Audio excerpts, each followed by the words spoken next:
Bismillahirrahmanirrahim. Assalamualaikum warahmatullahi wabarakatuh. Bertemu lagi bersama saya, Dede Ridwana, tutor materi PKBM Bina Pandu Mandiri Ciamis. Semoga semua warga belajar di PKBM Bina Pandu Mandiri Ciamis selalu diberikan kesehatan, kelancaran dalam segala hal, dan diberikan rezeki yang berlimpah. Amin ya Allah ya Rabbal Alamin. Pada pertemuan kali ini, kita masuk ke materi struktur tumbuhan dan pemanfaatannya dalam teknologi. Organ-organ tumbuhan. Yang pertama, ada yang namanya akar. Bapak Ibu mungkin sudah tidak asing lagi dengan yang namanya akar. Di sini, akar berasal dari bagian embrio yang terdapat di dalam biji, yaitu radikula. Akar lembaga atau calon akar. Akar terbagi menjadi dua bagian, yaitu akar tunggang dan akar serabut. Fungsi utama akar adalah menyerap air dan mineral yang terlarut di dalamnya dan di dalam tanah. Fungsi akar yang lain adalah untuk menegakkan tubuh tumbuhan. Nah, Bapak Ibu, mungkin di pekarangan rumah semua juga ada yang memelihara tumbuhan ya. Tumbuhan tersebut pasti semuanya mempunyai akar. Nah, ada dua jenis tadi sudah disebutkan, ada akar tunggang dan ada juga akar serabut. Biasanya akar tunggang itu terdapat pada tumbuhan atau pepohonan yang besar, ya. Sedangkan akar serabut itu biasanya pada tumbuhan kecil, tapi ada juga yang pohon besar mempunyai akar serabut, contohnya pada pohon kelapa. Yang kedua yaitu batang. Batang berasal dari bagian embrio yang terdapat dalam biji, yaitu batang lembaga. Pada umumnya batang bergerak ke atas melalui tanah dan muncul ke udara. Selama titik tumbuhnya tetap hidup, batang akan terus tumbuh memanjang. Fungsi batang adalah untuk menyediakan sarana pengangkut air dan mineral serta hasil fotosintesis. Fungsi batang yang lain adalah sebagai tempat melekatnya daun, tempat berlangsungnya transpirasi dan pertukaran gas melalui lentisel, serta mengarahkan daun pada sumber cahaya. Ya. Nah, di sini pada batang tadi disebutkan juga sebagai atau di dalamnya itu terdapat jaringan pengangkut. Jaringan pengangkut itu namanya silem dan flum. Silem dan flum itu yang mengangkut dari hasil serapan akar dan hasil dari fotosintesis. Nah, di sini juga akar juga tempat melekatnya daun dan berlangsungnya transpirasi atau pertukaran gas melalui potensial dan mengarahkan daun kepada sumber cahaya. Kenapa pada sumber cahaya? Karena nantinya daun tersebut akan terjadi proses fotosintesis. Kemudian yang ketiga, daun berasal dari bagian embrio yang terdapat di dalam biji, yaitu kotiledon atau daun lembaga. Warna daun yang hijau disebabkan karena adanya klorofil atau dinamakan zat hijau daun. Fungsi utama daun adalah sebagai tempat berlangsungnya proses fotosintesis. Fungsi daun yang lain yaitu sebagai tempat berlangsungnya proses respirasi, transpirasi, dan gutasi. Nah, di sini ada proses fotosintesis pada daun itu. Hasilnya apa dari proses fotosintesis? Hasil dari fotosintesis itu salah satunya untuk menghasilkan oksigen, yang mana oksigen tersebut digunakan oleh manusia untuk bernapas. Dan bernapasnya manusia menghirup oksigen dan mengeluarkan karbon dioksida. Nah, karbon dioksida juga itu dimanfaatkan oleh daun untuk terjadinya proses fotosintesis. Jadi, kita atau manusia, hewan dengan tumbuhan itu saling ketergantungan karena dua-duanya membutuhkan. Kita membutuhkan oksigen, tumbuhan juga membutuhkan karbon dioksida. Kemudian yang keempat ada bunga.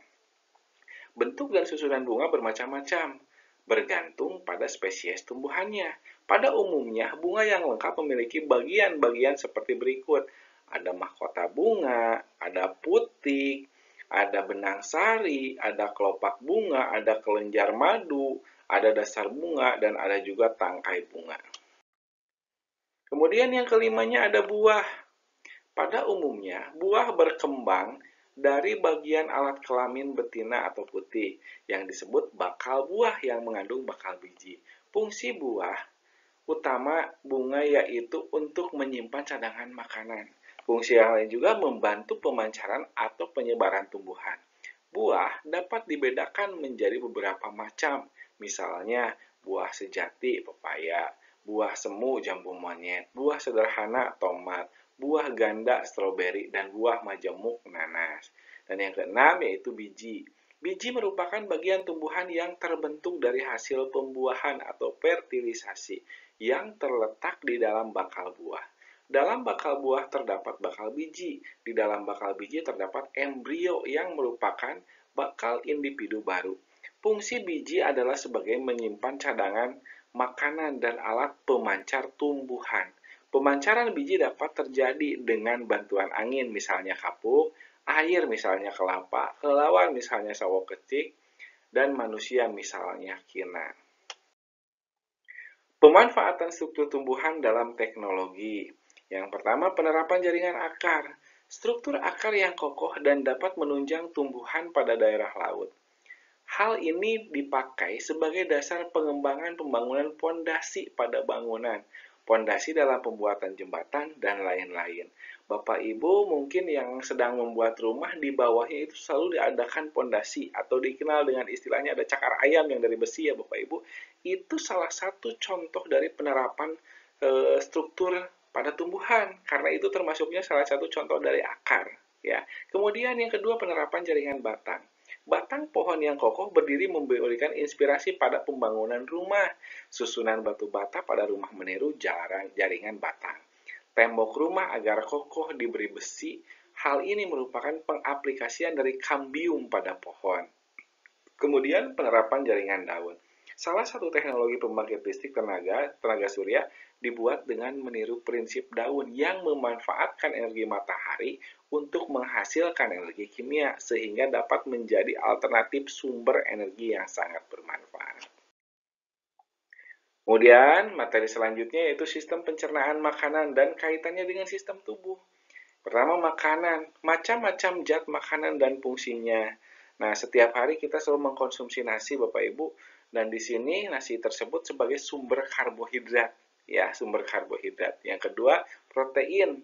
Nah, protein di sini ada terbagi menjadi dua bagian, ada protein hewani, ada protein nabati ya. Nah, protein hewani itu berasal dari hewan, kalau nabati itu berasal dari tumbuhan. Kemudian ada juga lemak.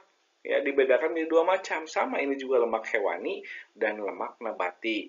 Kemudian ada juga vitamin. Vitamin itu vitamin A, B, C, D, E, dan K ya. Itu semua jenis vitamin yang memang kita membutuhkan untuk asupan nutrisi.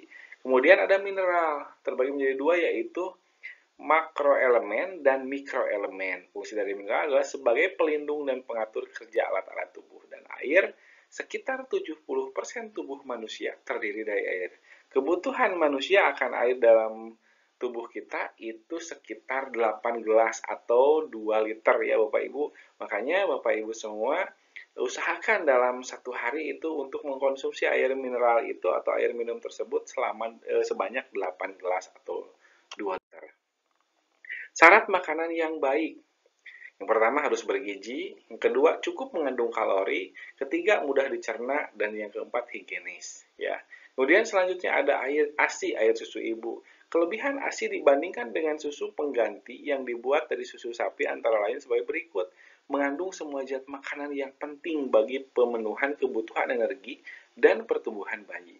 Mengandung berbagai zat yang dapat meningkatkan daya tahan tubuh bayi, suhu ASI ideal, dan lain. Kemudian ada pencernaan makanan. Nah, di sini ada alat pencernaan makanan.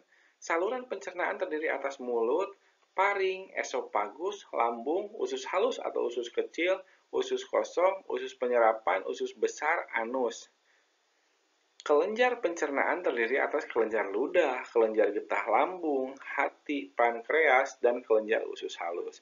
Nah, proses pencernaan makanan seperti pada mamalia lain. Proses pencernaan makanan manusia melalui 4 tahap, yaitu penelanan, ingesti, pencernaan, digesti, penyerapan, absorpsi, dan pembuangan agesti. Makanan yang dimakan akan tidak dapat langsung digunakan diserap. Makanan harus dipecah terlebih dahulu menjadi bahan-bahan yang lebih sederhana agar dapat diserap dan dimanfaatkan oleh tubuh. Proses pemecahan makanan inilah yang dinamakan proses pencernaan. Nah, itu Bapak Ibu materi yang bisa disampaikan pada kesempatan kali ini. Semoga bisa bermanfaat untuk kita semua dan jangan lupa untuk mengerjakan proses penilaiannya supaya Bapak Ibu semua mendapatkan nilai yang maksimal. Itu saja Bapak Ibu, akhir kata wassalamualaikum warahmatullahi wabarakatuh.